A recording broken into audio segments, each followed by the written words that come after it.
मैं जिस काम के लिए निकला था वो फाइनली हमने अचीव कर लिया, पहला स्टेप। तो गौतम सिटी और मूवी छोड़ के मैं यहाँ पे आया हूँ और हमने वो काम फाइनली सक्सेसफुल अचीव कर लिया है। अब हम अपनी हक की लड़ाई के लिए लड़ना जान चुके हैं, यूथ जाग चुका है, हमें कोई दबा नहीं सकता। ये मेरा सब यूथ को समझे। बैटमैन आपको कैसा लगा यहाँ? मैं खुश हूँ अपने युवा को देख के कि वो अपनी हक की लड़ाई लड़ना जानता है, आवाज उठाना जानता है। वही पहला स्टेज अभी हमने फेल किया है, अभी दूसरा मुझे लग रहा है गन्ने वाले पे टारगेट जाएगा। मैं वही बोल रहा हूँ, जनता जाग चुकी है, अब उनको मीठा लॉलीपॉप नहीं चाहिए, अपना मुद्दा उठाना जान चुकी है, वो गलत को गलत बोलना जान चुकी है। सरकार का डर मुझे अच्छा लगा। Thank you.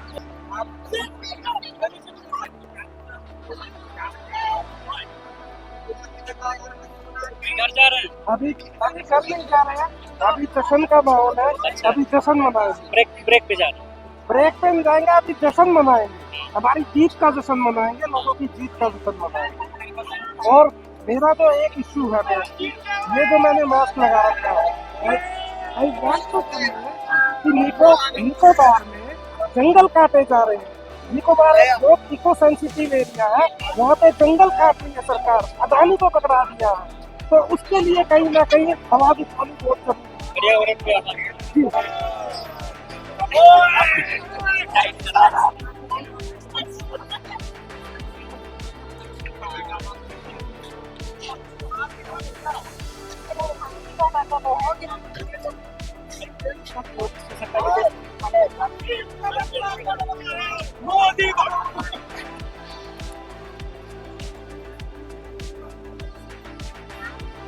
का बलिदान चाहिए, देश चाहता है इनका बलिदान सबसे पहले होना चाहिए। ये देश बलिदान मांग रहा है उनका। हमारे जो 24 बच्चों ने बलिदान दे दिया, 24 बच्चों ने बलिदान दिया, अब इनको भी बलिदान देना चाहिए। बीजेपी सरकार इतनी अहंकार हो गई कि 24 बच्चे को मरे तो हमने प्रोटेस्ट चालू किया, फिर उसमें एक बच्चे मारे, इतने बच्चों को डंडे मारे, तब जाके आप एक इस्तीफा दे रहे हैं। आप समझते क्या है खुद को? आप यहाँ के राजा हैं, आप नौकर हैं हमारे, हमने आपको टैक्स से पैसे से आप चल रहे हैं, तो आपको ये समझना होगा। अगर तो आप नहीं काम कीजिएगा, आप अपनी मर्जी से गति छोड़िए, हम अपनी जान देके आपको गति नहीं छोड़वाएंगे। और आइंदा अगर ऐसा नहीं हुआ, आपके घर पे घेरा दिया जाएगा, ये बात ध्यान रखिएगा। अगर सरकार पहले ही समझ जाती तो लोगों को ये जो मरे हैं बच्चे, यह अगली बारी नितिन गडकरी की जी की है भैया। अब इसके बाद नितिन गडकरी की बारी है, लोडिंग हो रही है भैया, अब यहाँ की बारी, बिल्डिंग सेट हो रही है एक करके। राह संघर्ष में ये जो राह संघर्ष है, जो सफलता बच्चों को प्राप्त हुई है, ये अभी शुरुआत है। आगे चल करके ऐसी सरकार को जरूर पता चलेगा कि अगर कोई भी गलत करता है तो जरूर ये युवा उन्हें ठीक बाजार में नीलाम कर देगा। और आइंदा जाके कोई भी मिनिस्टर हो, कोई भी एमपी हो, कोई एमएलए हो, गलत करने से वो डरेगा, क्योंकि ये बच्चों ने साबित कर दिया कि ये बच्चे ही ये देश को चला भी सकते हैं और गलत करने वालों को सबक सिखा भी सकते हैं। जय हिंद। सब खुश है, सब कुछ बढ़िया है। अगर ये सरकार पहले ही ये बात सुन लेती तो ये जो बच्चे मरे हैं ये ना होता, है नहीं? अगर मोदी जी दिलाना है तो उन बच्चों को इस्तीफा देना था, पहले ही दिलवा देते। जो छोड़ के जा चुके हैं अपने देश को बचाने के चक्कर में, जाने कितने हमारे ऐसे नौजवान हैं बहुत अच्छी बात है। मैं कह रहा हूँ ये हमारी ही नहीं, पूरे यूथ के, देश के यूथ की जीत हुई है। मैं ये कहना चाहता हूँ कि जब जयंती मनाने के पे आ जाए ना मांगे, तो पूरे देश की क्या पूरी दुनिया की मनवा सकते हैं। आज अच्छाई की जीत हुई है।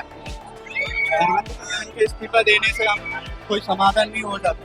हमारी मांग है एक स्टेप आगे तो बढ़े, तो क्या कहेंगे?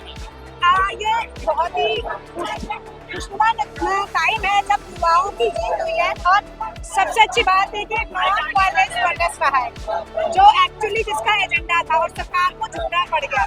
और सरकार को ये चीज समझ जानी चाहिए कि जो वोटर है वो ज्यादा समझदार है सरकार से, तो आगे से वोट मांगने से पहले उनको अकाउंटेबिलिटी देनी होगी। अगर अकाउंटेबिलिटी नहीं देंगे तो ये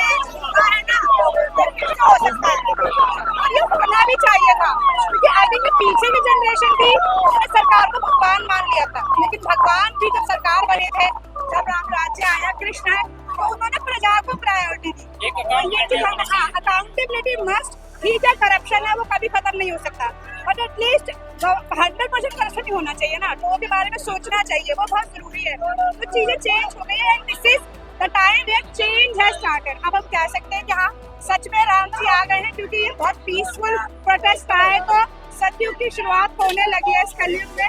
एंड युवा बहुत ही समझदार है और बहुत ही स्पिरिचुअल है, क्योंकि अगर स्पिरिचुअल नहीं होता तो यहाँ पर रोज झगड़े होते, रोज दंगे होते, लेकिन ऐसा कुछ नहीं हुआ। तो हमारी जनरेशन बहुत अच्छी है, बहुत समझदार है। सभी के पेरेंट्स को सैल्यूट कि इतने अच्छे बच्चों को उन्होंने जन्म दिया, और साथ में अभिजीत दीप्ति को भी, जिनकी वजह से यह संभव हो पाया। And we are really proud to be an Indian today. Thank you so much. बहुत कुछ है। जमींद्र प्रताप ने इस्तीफा दिया है, ये बच्चों की शिक्षा के ऊपर बात थी, और देख लो आप जश्न का माहौल है। मेरा हाथ भी लग गई है 20 तारीख में, 20 तारीख में मेरे हाथ में लगी है। मैं युवाओं को जो यहाँ था मेरे हाथ पे डंडा मारा पुलिस में, मगर मैं जब प्यारा नहीं, कंधे से कंधे मिला के छात्रों के साथ चलने का काम करूँ। इनकलाब जिंदाबाद। चलिए ये हौसला कायम रहना चाहिए और कहीं ना कहीं बदलाव की शुरुआत है। बिल्कुल बदलाव की शुरुआत, इस्तीफा देना होगा। मुझे पता को इस्तीफा देना होगा, इस्तीफा दे दिया बहुत बढ़िया बात है। अन्य नहीं देते तो आगे और चलता, बहुत मजबूताई में चलता। इस्तीफा देना हाँ। चलिए बहुत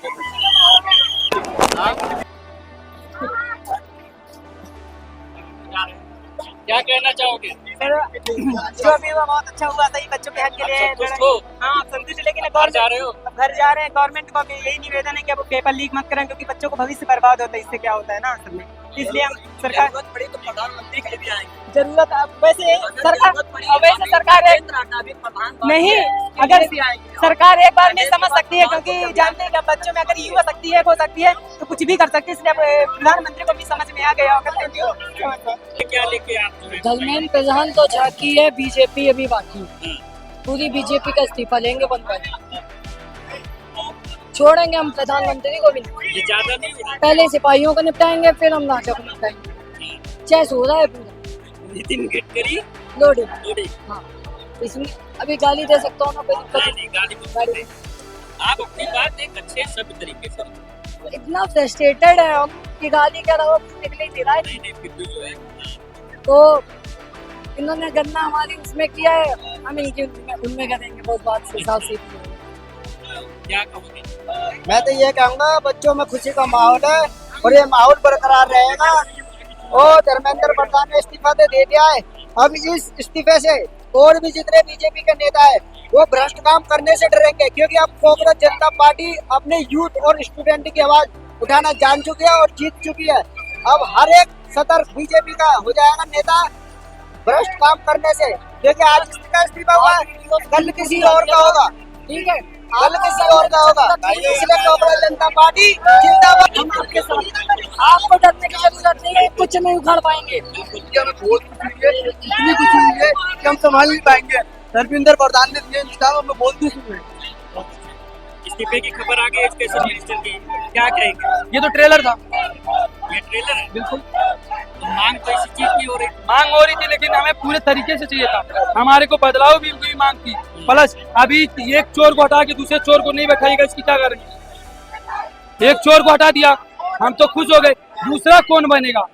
ये स्टूडेंट के हाथ में चाहिए हमें कि एजुकेशन मिनिस्टर को चूज करने का हक स्टूडेंट को होना चाहिए। ये चाहिए हमें, ये बिल पास होना चाहिए संसद में। नहीं तो आज आप एक चोर को हटा के दूसरे चोर को बैठा दीजिएगा, कौन जिम्मेदार रहेगा इसका?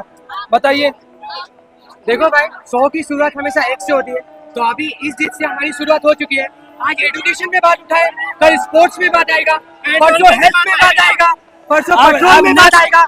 अभी देखो हम जेंजिस के आगे ये लोग टिक नहीं पाएंगे। जितने भी दूसरे मिनिस्टर है उन्हें एक एक करके निकालना पड़ेगा हमें। और बात जा रही मतलब यार we are Gen Zs, what we can do, nobody can do this. बस बाकी कैबिनेट मंत्री को यही कहना चाहूंगा, just wait and watch what will I do what do not. आप लोग को देखने को मिल जाएगा, लेकिन ध्यान रहे अकाउंटेबिलिटी नहीं दोगे तो यही धरना फिर हम धरेंगे और तुम्हारा इससे बुरा हाल करेंगे। ये पहली बारी तुम्हारी थी, ये तुम्हें वार्निंग है। तुम हमेशा याद रखना, जेन जी ये जेन जी है, तुम्हें छोड़ेंगे नहीं, जब तक तोड़ेंगे नहीं तब तक छोड़ेंगे नहीं।